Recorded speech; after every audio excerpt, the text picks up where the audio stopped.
여호와께서 또 모세에게 이르시되 이스라엘 자손의 처음 태어난 남자를 1개월 이상으로 다 계수하여 그 명수를 기록하라.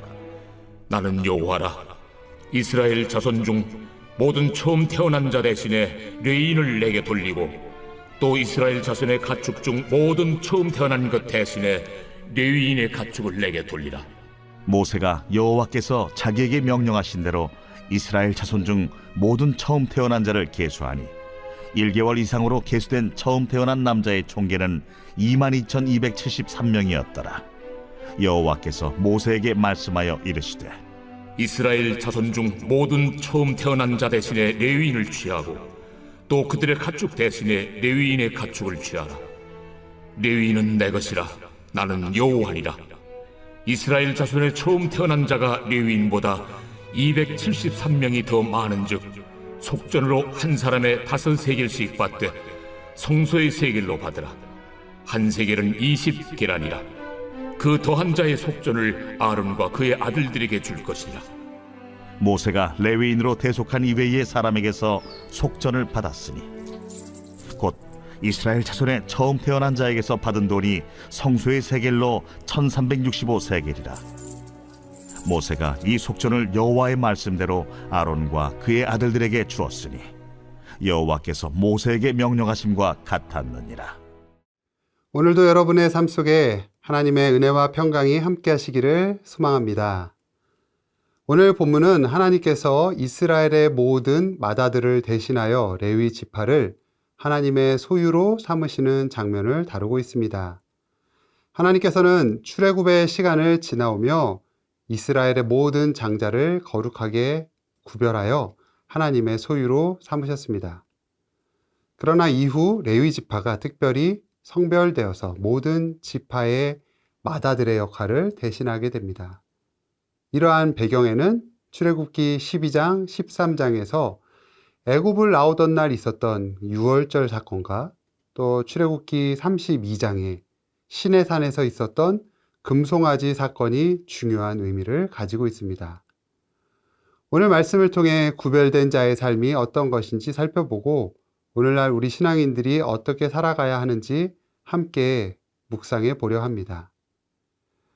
하나님은 이스라엘의 모든 장자, 처음 난 모든 것을 자신의 소유로 삼으셨습니다. 출애굽기 13장 1절 2절 말씀을 읽어보겠습니다. 여호와께서 모세에게 일러 이르시되 이스라엘 자손 중에서 사람이나 짐승을 막론하고 태에서 처음 난 모든 것을 다 거룩히 구별하여 내게 돌리라. 이는 내 것이니라 하시니라. 아멘.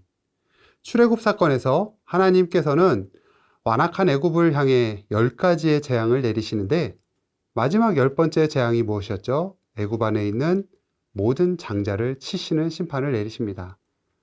이것은 애굽 땅 안에 거하던 이스라엘의 장자들도 예외가 아니었죠. 그러나 이스라엘 백성은 자신들의 집 문설주에 유월절 어린 양의 피로 발라서 그 죽음으로부터 보호를 받게 됩니다. 그들의 장자가 살아남게 되죠. 이때부터 하나님께서는 이스라엘의 모든 장자를 자신의 소유로 삼으셨습니다. 이것이 어떤 의미가 있겠습니까? 모든 장자는 하나님께 구별된 자로 살아야 한다는 신학적인 근거가 됩니다. 왜냐하면 하나님께서 어린 양의 피로 그들을 속량하셨기 때문이죠. 하지만 후에 레위 지파가 모든 장자를 대신하여 하나님께 드려지게 되는 것으로 제정되는 것입니다. 오늘날 우리도 예수 그리스도의 피로 구속받은 자들이죠. 그 피값을 주고 사신 구원의 약속을 받은 자가 되었습니다. 그렇기 때문에 우리는 그에 합당한 하나님의 소유된 백성으로 거룩하게 살아야 할 의무가 주어졌습니다. 계속해서 살펴보아야 할 것은 이 레위 지파가 모든 장자의 역할을 대신하게 되었다라는 부분이죠. 민수기 3장 40절 말씀입니다.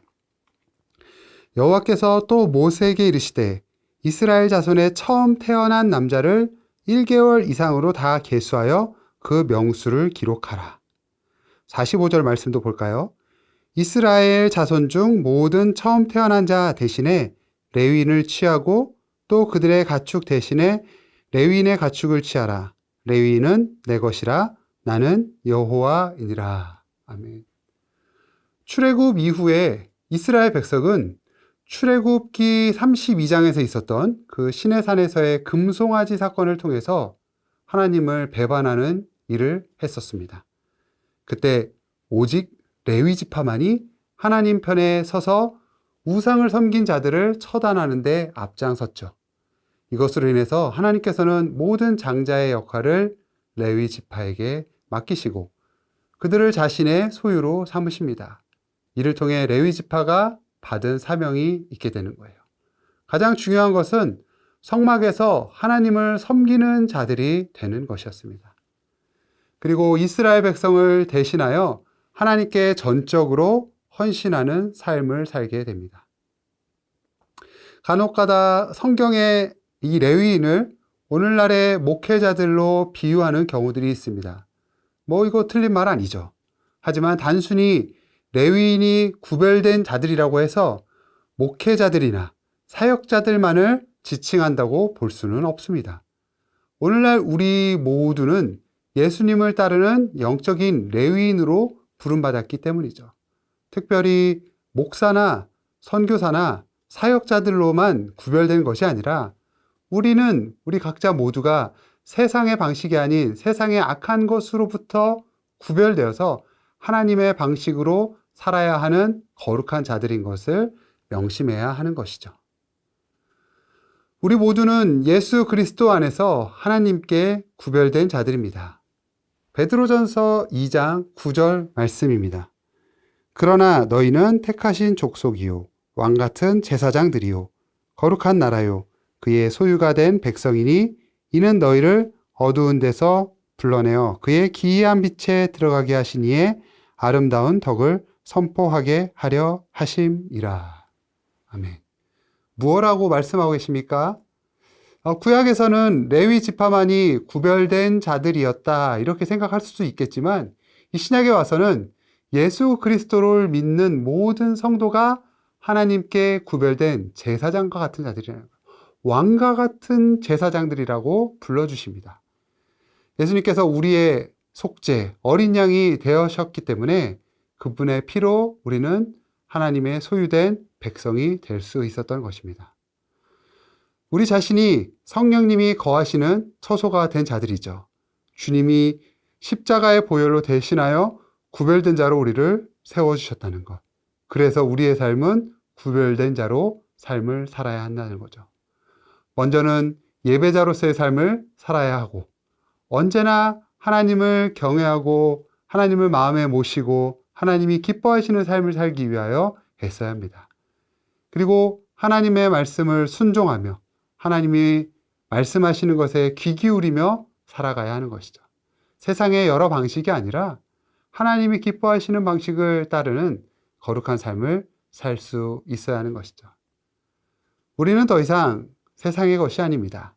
우리는 하나님이 직접 자녀라고 불러주시고 값을 주고 사신 주님의 소유이기에 우리의 삶을 하나님께 드려야 하는 것이죠. 오늘 말씀을 통해 우리는 하나님의 소유된 백성으로 구별된 삶을 살아야 함을 깨닫게 됩니다. 제일 먼저 하나님은 유월절 어린 양의 피로 우리를 구속하셨습니다. 하나님은 우리를 세상의 방식이 아닌 거룩한 삶의 자리로 부르셨고 이것을 통해 우리를 왕같은 제사장으로 하나님께 예배하며 살아가는 자로 불러주셨다는 것이죠. 사랑하는 성도 여러분, 우리는 세상에 속한 자가 아니라 하나님의 소유된 백성입니다. 그렇다면 우리의 삶도 세상의 가치관이 아니라 하나님의 뜻을 따르는 거룩한 삶이 되어야 하지 않겠습니까? 오늘도 우리 앞에 여러 갈래 길들이 있겠지만 어떤 길이 올바른 길인지, 어떤 길로 가야 맞는 것인지, 구별된 자로서의 삶이 어떠한 것인지, 그래서 그 길을 걸어가며 하나님께 어떻게 헌신하며 살아가게 될지 우리는 결단하고 찾으며 나아갈 수 있어야 되는 것이죠. 이러한 우리의 믿음의 고백을 통해서 하나님의 영광이 드러나고 하나님이 기뻐하시는 오늘 하루의 삶이 되실 수 있기를 간절히 소망합니다. 기도하겠습니다.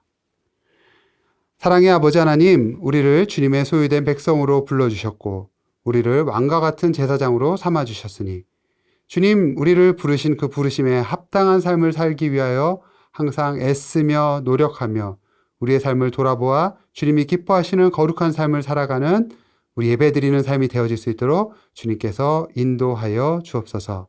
주님께 모든 것 감사드리며 예수님 이름으로 기도합니다. 아멘.